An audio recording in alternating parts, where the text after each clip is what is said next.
क्या था द्रौपदी का सच, किसका थी अवतार और कैसे बन गई महाभारत की नायिका। दोस्तों, स्वागत है आप लोगों को फिर से मेरे YouTube चैनल सुख इंटरटेनमेंट कहानी पर। तो दोस्तों, आप लोगों को तो पता है कि मैं हर दिन मोरल स्टोरी कहानी पौराणिक से रिलेटेड आप लोगों के बीच लाता रहता हूं, और आज भी एक मोरल स्टोरी कहानी लेकर के आया हूं। दोस्तों, जो मेरे चैनल पे पहली बार आए हैं, कृपया चैनल को सब्सक्राइब जरूर करें और ऐसा ही पौराणिक कहानी आप लोग सुनने का आनंद जरूर प्राप्त करें। तो चलिए दोस्तों, देर किस बात की, जल्दी से इस कहानी को स्टार्ट करते हैं। लास्ट तक इस कहानी को जरूर सुने दोस्तों। शैव और वैष्णव परंपरा के अलावा भारत में जो एक और आस्तिक शाखा है, उसे शाक्त परंपरा के तौर पर जानते हैं दोस्तों।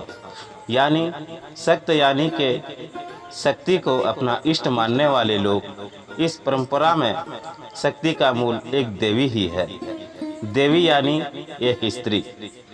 यह स्त्री ब्रह्मांड की पहली स्त्री है और इसी से ब्रह्मांड की उत्पत्ति हुई। देवी पुराण में इसका जिक्र कुछ ऐसे होता है कि शक्ति के स्रोत एक देवी ने अपनी शक्ति को 3 तत्वों में बांटा: सृजन, विकास और विनाश। यही तीनों ब्रह्मा, विष्णु, महेश हैं। ये शक्ति ब्रह्मा तत्व के साथ मिलकर सृजन करती हैं, विकास के साथ पोषण करती हैं और विनाश की शक्ति के साथ सब कुछ फिर से इसी में समा जाती हैं। अब देवी कालरात्रि की उपस्थिति का जो आधार है वह एक है कि जहाँ कुछ नहीं है या कुछ भी दिख नहीं रहा है या जो नहीं है वही अंधकार है। अंधकार का स्वरूप काला है और न होना ही कालरात्रि है। सृजन, विकास और विनाश में यही कालरात्र अलग अलग रूप लेकर सहायता करती हैं। देवी काली या कालरात्रि ज्ञान का ही प्रतीक है, जिनके अंदर चेतना का उज्जवल प्रकाश भरा है। देवी भागवत पुराण, मार्कंड पुराण और दुर्गा सप्तशती प्रमुख रूप से देवी के 9 दिव्य स्वरूप का वर्णन है। यह 9 स्वरूप नवरात्रि के 9 अलग अलग दिनों की एक एक मुख्य देवी हैं। शैलपुत्री, ब्रह्मचारिणी, चंद्रघंटा, कुष्मांडा, शकंद माता, कात्यायनी, कालरात्रि, महागौरी, सिद्धरात्रि। इसमें 7वीं देवी कालरात्रि है, जो देवी काली का ही सौम्य स्वरूप है। भले ही उनके गले में मुंडमाला है, हाथ में रिक्तम, खंडक और खप्पर है, लेकिन फिर भी उनका हृदय भक्तों के लिए द्रवित होता है। लेकिन जब धर्म का नाश और अधर्म की उत्पत्ति होती है तो उन्हीं देवी के क्रोध से काली के अन्य क्रोधी स्वरूप सामने आ जाते हैं। तो दोस्तों, लास्ट तक जरूर सुना इस कहानी को। बहुत ही रोमांटिक कहानी है। माता महाकाली का स्वरूप इतना विस्तृत है, लेकिन हम उनके सिर्फ भयंकर और विनाशक स्वरूप के बारे में ही जान पाते हैं। इसके पीछे की वजह यह है कि देवी के इस स्वरूप का प्रकाट्य की युद्ध के बीच हुआ और वह भयंकर रक्तपात मचाती हुई सामने आती है। देवी महाकाली अम्बा के क्रोध की पराकाष्ठा भले ही है, लेकिन असल में इस स्वरूप में भी वह अपने मस्तत्व और अपनी करुणा से संसार को खींचती है। अपने भक्तों की रक्षा के लिए देवी ने कई बार प्रत्यक्ष तो उससे भी अनगिनत बार परोक्ष रूप से अवतार लिया है। हिरण्यकश्यप का वध किया था। इस तरह उनके वराह अवतार में देवी की शक्ति वराही ने उनकी सहायता की थी। यह भी महाकाली का ही एक स्वरूप है। इसके अलावा रामायण में भी देवी की उपस्थिति नजर आती है। राम की शक्ति पूजा वाले प्रसंग में युद्ध से पहले देवी दुर्गा श्री राम के तप से प्रसन्न होकर प्रकट होती है और आश्वासन देते हैं कि रावण से युद्ध के दौरान महाभारत इतना बड़ा महाकाव्य और ग्रंथ है कि इसके साथ कई दंत और लोक कथाएं भी चलती रहती हैं।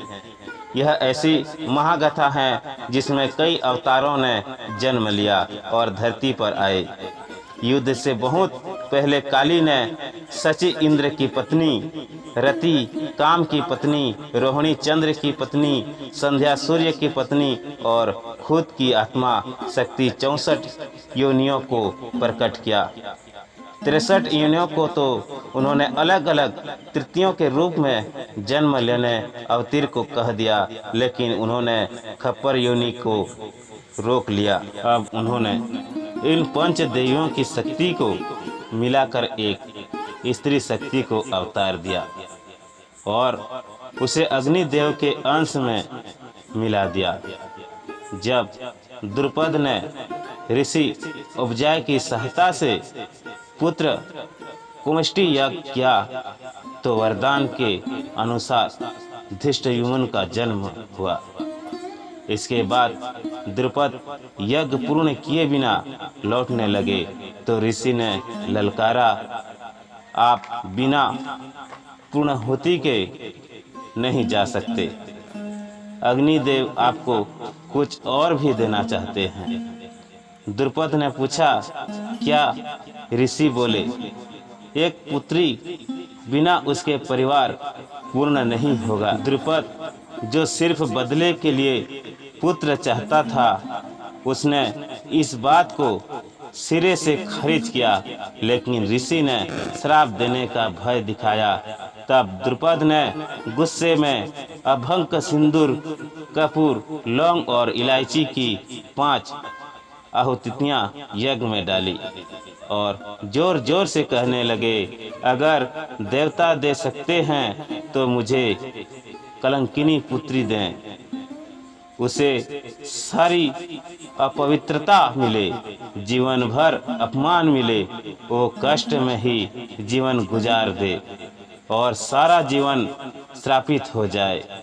द्रुपद को लगा था कि देवताओं के पास सिर्फ पवित्रता ही होगी और जैसी पुत्री मैं मांग रहा हूँ वो मांग सुनकर देवता हाथ डाल देंगे। लेकिन अभ्रुक की आहुति डालते हुए वो भूल गया कि उसने चणिका को बुलाया है।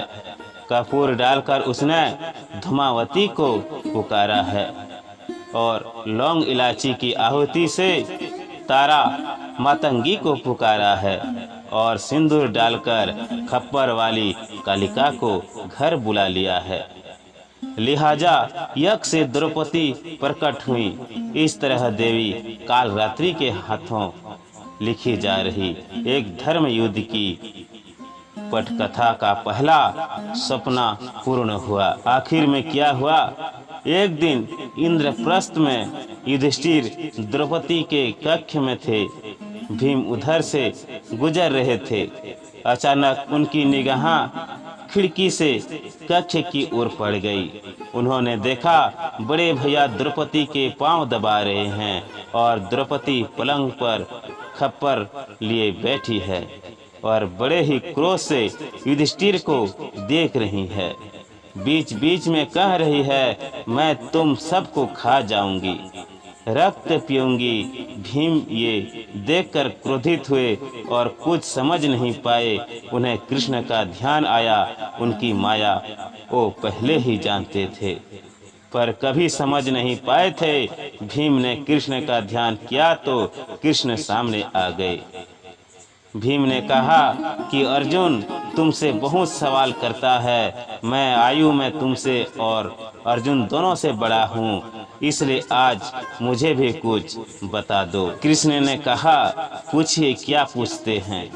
भीम ने कहा, तुम्हारी माया क्या है, मुझे भी दिखा दो। इस पर कृष्ण कहते हैं, अच्छा, आज की रात आप चुपचाप वन चले जाइएगा और तालाब के किनारे एक वृक्ष है, उस पर बैठ जाइएगा। भीम ने ऐसा ही किया। उधर रात गहराई और अचानक ही वहां प्रकाश फूटा और सरोवर के किनारे कई सिंहासन लग गए। थोड़ी देर में इंद्र, मारुत आदि देवता और योग योगिनियां भी प्रकट हुईं। इसके बाद भीम ने देखा कि द्रौपदी अपने सभी भयानक रूपों में चली आ रही हैं। पीछे महाराज युधिष्ठिर समेत उनके सारे भाई और सबसे पहले पीछे नारायण भी हैं। द्रौपदी सबसे ऊंचे सिंहासन पर बैठ गई। युधिष्ठिर ने फिर से क्षमा मांगते हुए अभय दान मांगा तो द्रौपदी क्रोध में फुकारने से लगी।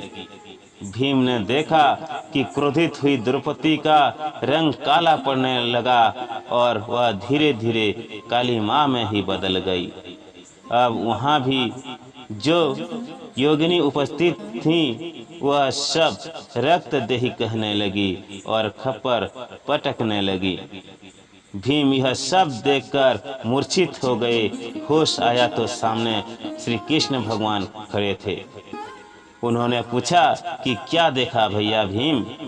भीम ने कहा, आपकी माया। कृष्ण ने कहा, कोई उपाय है? भीम ने कहा, आप बताइए।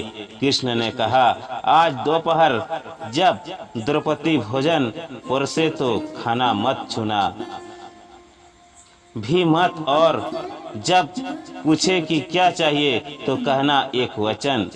भोजन परोसते हुए द्रौपदी मना नहीं कर सकेगी। भीम ने ऐसा ही किया।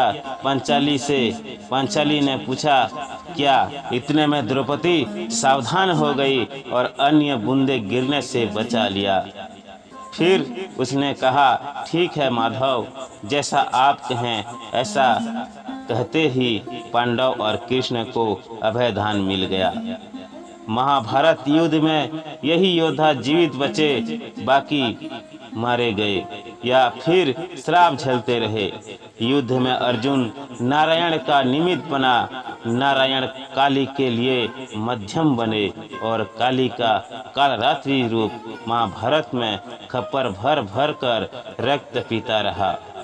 द्रौपदी असल में कौन है, इसकी वानगी हमें तब देखने को मिलती है जब वह दूसरा नवरात्र में महाशक्ति अष्टमी, महानवमी, ये 3 दिन बेहद खास होते हैं। खास तौर पर ये तीनों ही दिन क्रम शक्ति, ज्ञान और ज्ञान के होते हैं। सोमस रूप में ये कालरात्रि, महागौरी और सिद्धरात्रि देवी का दिन होता है। यही महालक्ष्मी, महासरस्वती और महाकाली है। महाकाली स्वरूप इतना विस्तृत है कि उनके साधिका रूप के ही 8 अलग अलग नाम हैं। दक्षिणा काली, शमशान काली, मृत्यु काली, राम काला काली, गृह काली, अष्ट काली, सिद्ध काली और भद्र काली। देवी की आराधना आप जिस भी रूप में करें वह आपका कल्याण ही करेंगी। तंत्र विद्या में भी माँ काली के अघोर स्वरूप की पूजा की जाती है। अगर तंत्र सकारात्मक है और समाज के कल्याण के लिए है तब तो ठीक है, नहीं तो बुरे कामना से किए गए तांत्रिक प्रयोग न तो सफल होते हैं और न ही देवी उन्हें स्वीकार करती हैं। देवी काली का स्वरूप जीवन का पर्याय है, जो बताता है कि यह अंधकार है, ज्ञान का प्रकाश भी वही कहीं है। जरूरत है तो केवल उसे खोजने की, अपने अंदर झांकने की और सही रूप में पहचानने की। दोस्तों, कैसा लगा ये कहानी? अगर अच्छा लगा है तो एक लाइक जरूर करना और कमेंट में जय माँ काली जरूर लिखना। तो चलिए दोस्तों, इस कहानी में इतना ही। मिलेंगे एक नई मज़ेदार कहानी पर। तब तक के लिए जय श्री कृष्णा, जय श्री राम, जय हिंद, वंदे मातरम।